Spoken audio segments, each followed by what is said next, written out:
What if America is on the brink of a financial crisis, one that most people aren't prepared for? And what if the key to protecting yourself lies not in Wall Street, but in your own community? Tune into my discussion to hear more on the subject. Welcome to Biz Help for You, the show that saves you the expensive learning curve by providing advice from industry experts in every facet of the entrepreneurial journey. Too many small businesses collapse. According to the U.S. Census Bureau, 20% fail within their first year, and less than 35% make it to their 10th anniversary. The goal of this podcast is to change that statistic. So if you're interested in learning more to be a successful entrepreneur, tune in today. In today's episode, you'll learn why Dr. Murray Sabrin believes another financial crisis is inevitable, how you can safeguard your finances, and why supporting local nonprofits could help create a more resilient economy. So, Murray, welcome to the show. Great to be with you, Candy. A lot of great issues to discuss, and hopefully your listeners and viewers will be able to take away with valuable information they can use in their own businesses. Well, I'm sure people are thinking, wow, this sounds kind of scary. Are we really on the brink of something, that's going to happen in this financial crisis? So I would love for you to say, why do you really feel that we are headed to a financial crisis? What are the signs you're seeing that are pointing to this, and why do you feel it's inevitable? I taught financial history of the United States for many years when I was a finance professor at Ramapo College of New Jersey. And as I was preparing for the course and going over the data that I was looking at to give students an appreciation of how the country evolved from the lens of finance, I noticed that there are cycles in the economy and they're somewhat predictable. And I came across what I think is just an incredible cycle. I don't know the reason for it, but it's there. It's the 100-year cycle. In other words, we have 100 years from one major crisis to another major crisis.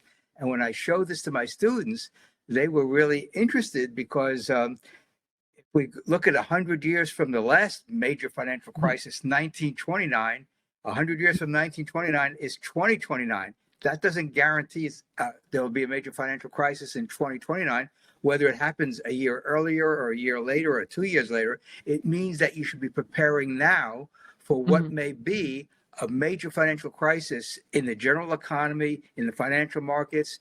And people were unprepared for the housing crisis, the housing bubble that we experienced in 2007, 2009, and the government intervened massively. And so what I'm saying is, since my goal is to educate the American people so how they can become more financially independent, I think it's up to small business owners and decision makers to do whatever they can now to prepare for what could be a major economic and financial downturn. And they have the ability to do so if they follow the advice that I've given over the years. And one book that I wrote about this is Navigating the Boom Bust Cycle, an entrepreneur survival guide. And I wish every small business owner in the country gets it, as well as every CEO and CFO, because it has valuable advice about why these cycles occur and what they can do as these things unfold. Because believe it or not, the people who made a lot of money during the Great Depression were able to buy stocks when the market declined nearly 90% from 1929 to 1932. And they picked up companies at pennies on the dollar and were able to build on that and made a ton of money during the 1930s, during World War II and beyond. And so, again, if you know what's coming, if you see signs of what's coming, then you should be able to take action. And that's what my book, Navigating the Boom Bust Cycle, really provides entrepreneurs with the insight that most other people will not have. Well, and we've heard too, obviously there are cycles. We've heard about this watching the stock market, and over certain periods of time, you'll see them up and down, but those are usually much smaller ranges, right? Maybe Right. it's, 8 to 10 years or something. And someone else might be saying, but as the United States of America, we've only been a country for, let's say, 250 years. So if it's every 100 years, we don't have a lot of history. So where is it that you're seeing these cycles even past, our own inception as a country, that you've seen these cycles every 100 years? Well, it's interesting. The first major depression in the United States was the Panic of 1819, a few years after the first major war after independence, the War of 1812. And Hmm. so if you go 100 years from 1819, we have 1920, 21, when we had what was called the Forgotten Depression, a very steep depression after the World War One, to Hmm. correct the excesses in the financial markets and in the economy. And they go 100 years from 1920, and you come to 2020, which was the pandemic panic that we had, and the market would decline 35% in 6 weeks. The economy imploded because the government uh, around the country shut down businesses. And so, if you weren't prepared for any type of lockdown, of course, most people are not, because it's really what they call a black swan event. It comes out of the blue. No one expects something like that. And then you look throughout American history, there was a major panic in 1873. And then 100 years later, we had the oil panic of 1973, 74. And then you also had in 1893, we had a major crisis. The Panic of 1893. 100 years later, we had the S&L crisis of 1990. And so when I look at these 100-year cycles, like I said before, 1929 was the big one, the really big Hmm. earthquake, the financial earthquake. And I'm not guaranteeing that there'll be one in 2029, but if history repeats itself, it's going to happen somewhere around there. If it doesn't happen in 2029, it could happen in 2030, because there's another interesting observation I observed in my research. Every year ending in zero, starting in 1920, has been a recessionary year, except 2010, when the recession came earlier in 2008 and 2009. So if we follow that progression, then 2030 should be a down year in the US economy, what would coincide roughly with the 100-year cycle from 1929 to 2029. And one analyst who's analyzed the stock market for the past 100 plus years, his work shows that the stock market will peak in the early 2030s. So again, I'm looking at this from not only the cycle point of view, but what's happening right now. The stock Hmm. market is grossly overvalued, more so, believe it or not, than 1929. We have real estate that is overvalued across the country. We have businesses that are trying to figure out what's happening with the budget deficit, the national Hmm. debt, the tariff situation. So what we're seeing now is the perfect storm from my perspective. All the negative things that can happen to an economy are happening right now. And sometimes it happens pretty quickly. Sometimes it Hmm. takes several years to unfold. But I think we're repeating in many ways the events that occurred in the 1920s, which climaxed in 1929, and then the market fell by nearly 90% in the next 3 years. Hmm. So it still really is looking at US history and those cycles. So it wasn't just like 100 years, but because of these different time periods that had different issues, those are the things Right. you're looking at in terms of the cycles. Okay, that makes sense. So I know a lot of times people do feel powerless when economic downturns come. They feel, I couldn't really do anything about the market dropped, or savings has disappeared, or the value of our home has significantly changed and it's gone down. So from your perspective, what are some of the steps that people can take right now to protect themselves and their families financially? One of the most important things you can do as an individual and as a small business owner is really build up a cash position, either in the bank or in a money market fund or CD, short-term CDs, because it's important that when you have an economic downturn, that you have enough cash liquidity to Mm-hmm. pay your bills on time. And if you can get an extension from your suppliers, that's great. And that's why it's important to work with several banks, because you may need a line of credit with several different banks in order to keep your business afloat. But the most important thing, I think, is to have, for a business, and business, as small business, as we know, run on very tight margins, is to Mm-hmm. have several months of cash reserves on hand in case business is really slowed down and you really don't want to lay off employees, because it's hard to get them back. Once they leave you, they may get to another job. You really want to have people who know your business. Mm-hmm. So you really want to build up a cash position. You want to keep your inventories relatively lean, because one thing that businesses do, and that goes from the giant corporations, the multinationals, to your small businesses, is to have too much inventory. Then have to Mm-hmm. sell the inventory at a loss. So you've got to keep your inventory in check with your sales. And that's why it's important with today's technology is to know exactly what your sales are and match that with your inventory levels so you don't get caught with a downturn occurring and then you're stuck with inventory that you can't sell at the prices that you thought you would. And for the Mhm. individual, when I was doing investment analysis many decades ago, one things that we recommended to clients is they keep at least 6 months to a year of cash reserves on hand. In other words, what are your monthly expenses? Multiply that by 6 or 12.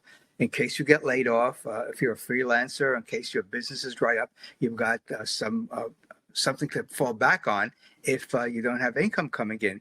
So Mhm. these are just prudent steps that anyone should take because it's common sense, because we don't live in a perfect economy where things are going up every single year and there are no downturns. We live in a cyclical economy. And that I outlined in my book about the Federal Reserve, which is right here, right over there, that one right there, Why the Federal Reserve Sucks. And it's got a provocative title, but it really points out the negative consequences of the Federal Reserve manipulating interest rates by taking them down, taking them up, and that destabilizes the economy. And that is sort of the essence of of why we have these boom bust cycles. They're not inherent in our market economy. They're the result of the Federal Reserve trying to create good outcomes with their monetary policy, when in fact the evidence shows that they destabilize the economy by manipulating interest rates and printing money. And that's why the money supply has grown tremendously the last 8 years. And that's reflected in prices throughout the country. And now we've got the tariff issue to worry about. And the Supreme Court will soon rule about the constitutionality of the administration's tariff policy. And if that changes, if the Supreme Court rules that the tariffs cannot be unilaterally imposed by a president, that's going to give relief to small businesses, because there's more and more evidence that small businesses are really being hurt by these tariffs.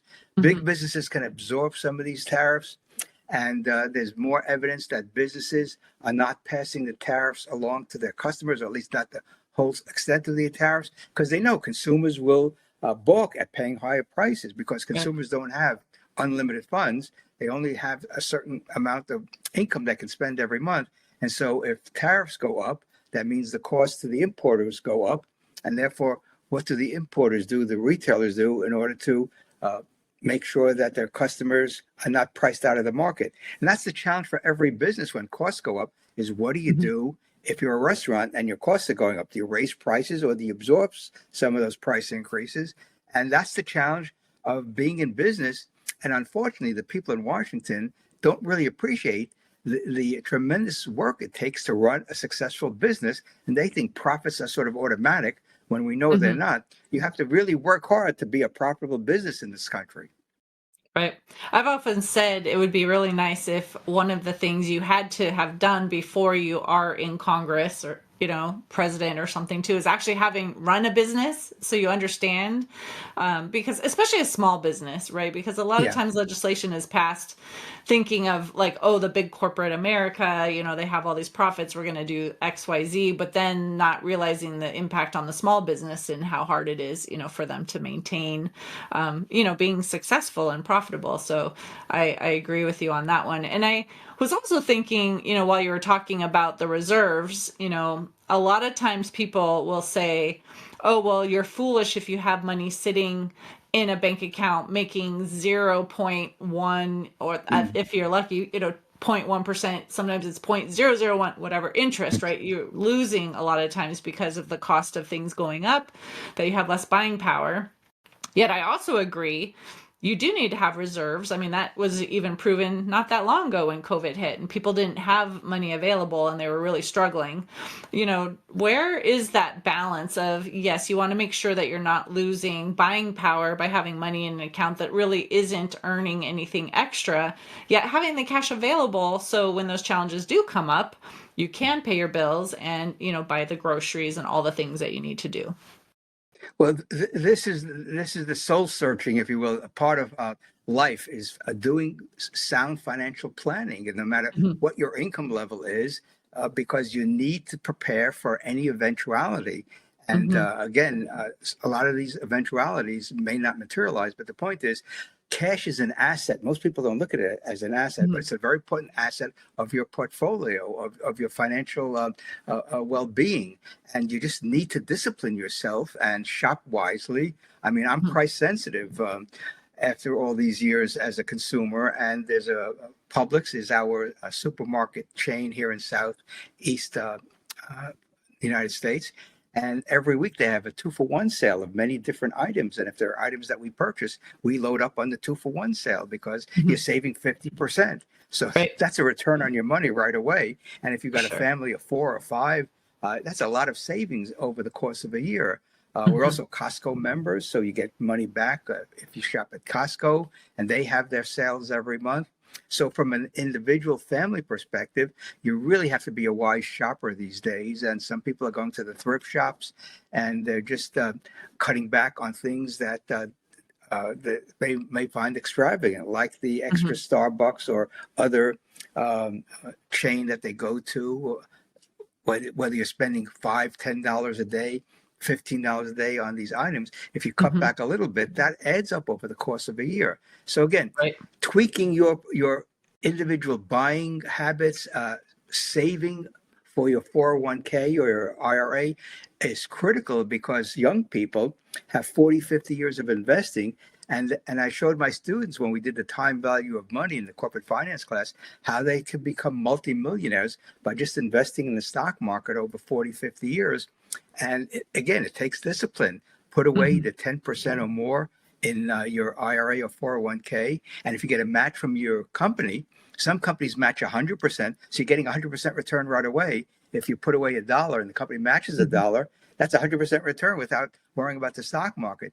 So if the Mhm. stock market's going to return roughly 10% a year on average over your lifetime, that money is going to compound over 40, 50 years, and you're literally going to be a multimillionaire. And Mhm. so that's the way that individuals can build wealth. Businesses can do the same thing, because small business owners have various retirement accounts they could use, and they could become quite wealthy if they manage their business properly, put away money for retirement. Mhm. So again, it's all about discipline. And unfortunately, when people have cash because they're doing well, they tend to spend more than they otherwise would. And so Mhm. I've heard horror stories of people making 300, 400, 500,000 a year, and they don't save any money.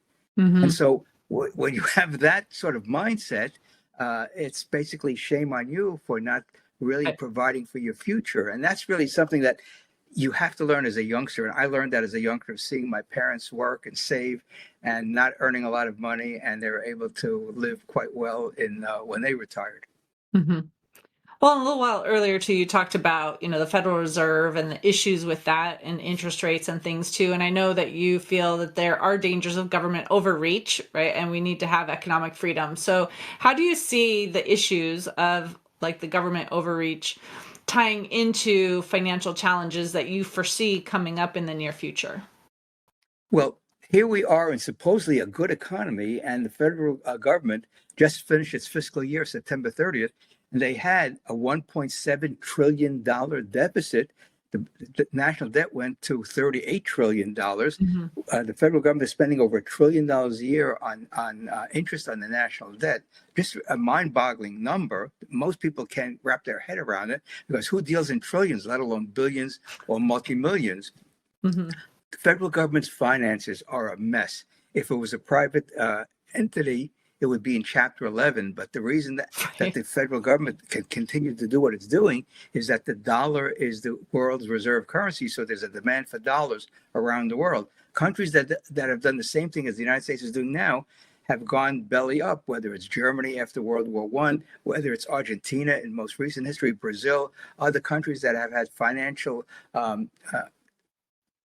situations where they're spending more than they're taking in, Mhm. it becomes a nightmare for that country, because then the central bank steps in and buys the debt, and then you're off to the races with inflation. And we've had Mhm. episodes of hyperinflation for the past 200 years around the world, because governments don't have the discipline to only spend what they take in taxes.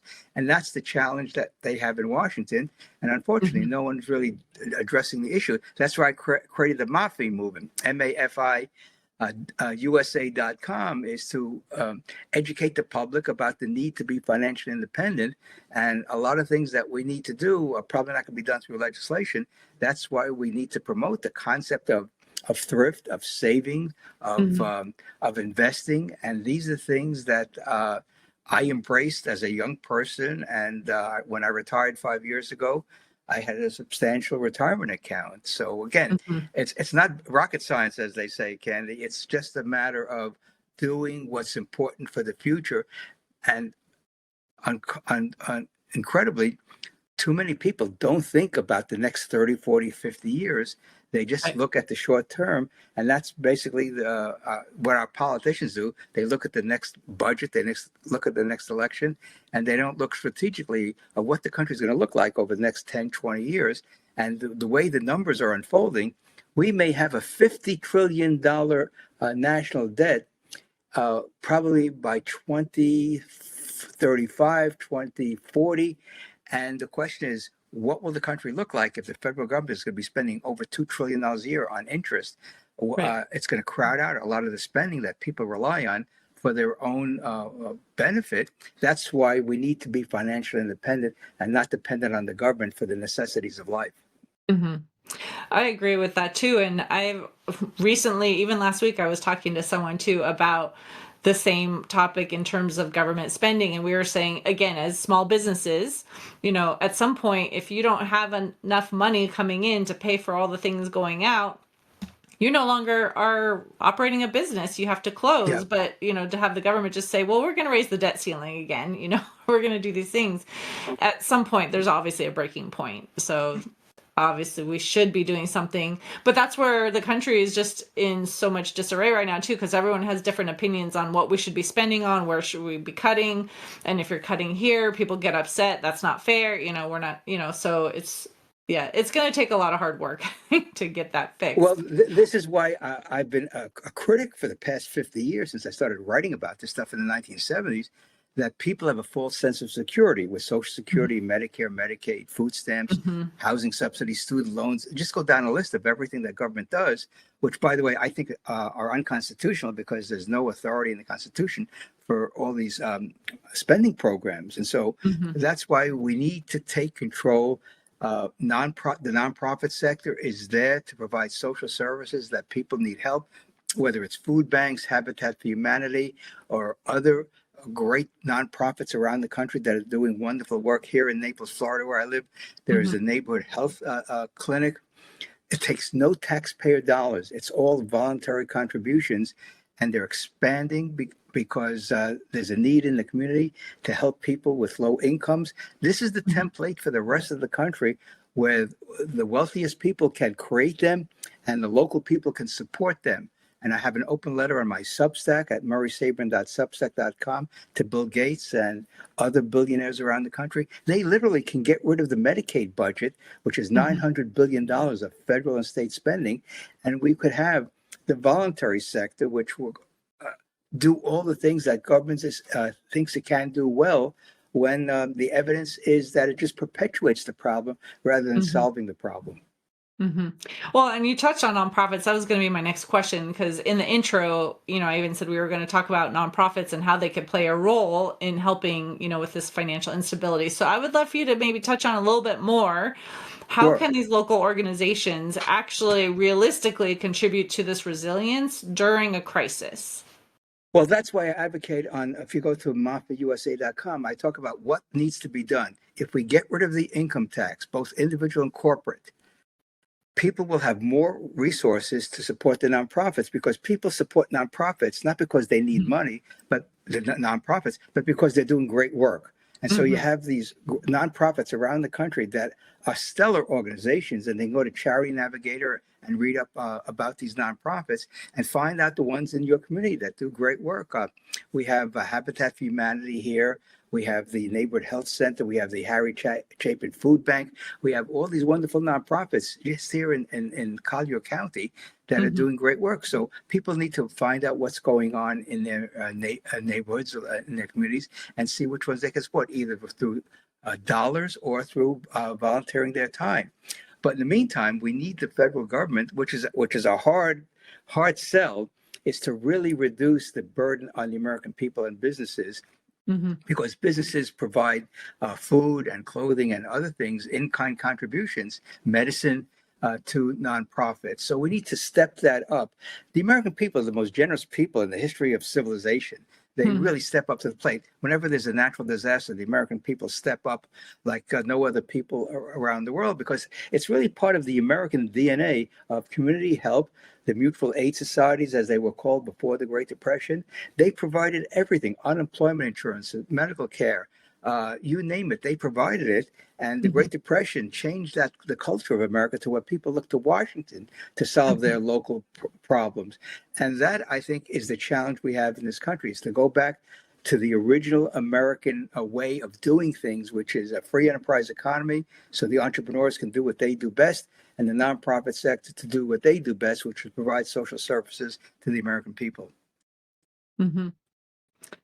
That's a great, kind of look at how businesses could make it better through nonprofits, or individuals could donate to these nonprofits. I have a Yep. long list of, the nonprofits that I've supported that I enjoy, and I definitely would be able to support more if we didn't have as much that we had to pay in tax too, because we do see the work that they do and the impact that they can have, whether it's local or it's a national organization as well too. So I think that's a great idea as well. But I know we're coming close to the end of the time that we have together. So I wanted to ask, do you have an offer that you would like to extend to our listeners? And if they want to reach out to you, get more information, touch base with you, how can they find you? Well, they can go to mafiusa.com, MAFIUSA.com. My email is there. I could send anyone who wants the introduction to my Navigating the Boom Bust Cycle book. The Boom Bust Cycle book, I think, is a wonderful way to introduce people to why we have these cycles and what they can do depending upon the type of business they have. They can get it on Amazon, but I could send everybody the introduction. They can see the testimonials of some very prominent people in America who endorsed the book. They can read about what the book is all about. And by doing so, they can have their own roadmap, if you will, of things that they need to do, and the signs of where the weak spots are in the economy and how it may turn into a full-blown crisis, which I think is a high probability event in the next few years. Mhm. Well, this has definitely been an interesting conversation, not one that I've really had with others, before, about this impending potential doom, that we are facing, and how to plan for it, really, right? To be prepared so we don't get caught off guard and not have the finances available. But I really appreciate your being here and talking about that today, Marie. Thanks, Kennedy. And my email is msabrinmafi@gmail.com. It's on the website, mafiusa.com. And the website has some interesting commentary about what the MAFI movement is all about. And we're coming up to the 250th anniversary of the Declaration. And I think the unfinished agenda of the American Revolution is financial independence. Mhm. And I know listeners have found this very interesting too. So if you are listening in and you enjoyed today's topic, or maybe you want more information, feel free to reach out to him to get those ideas, that introduction on his book. And we'll also have some additional access to exclusive content in the show notes. Thank you for tuning in today. Would you please share this episode with those you know and leave a review on your favorite platform? And if you find our show informative, would you consider being a financial sponsor to help me continue my mission to educate business owners? A link is located in the episode description, and no amount is too small. I'd really appreciate your support. If you are interested in connecting with our guest and receiving the offer they had to share, a link to our resource page is in the show notes. Finally, if you have any bookkeeping or payroll needs, reach out to us at 310-534-5577 or contact@abandp.com. My team and I are eager to assist you. Until next time, have a great day. Thank you for listening to Biz Help for You. Please join your host, Candy Messer, again next time. Have a terrific day.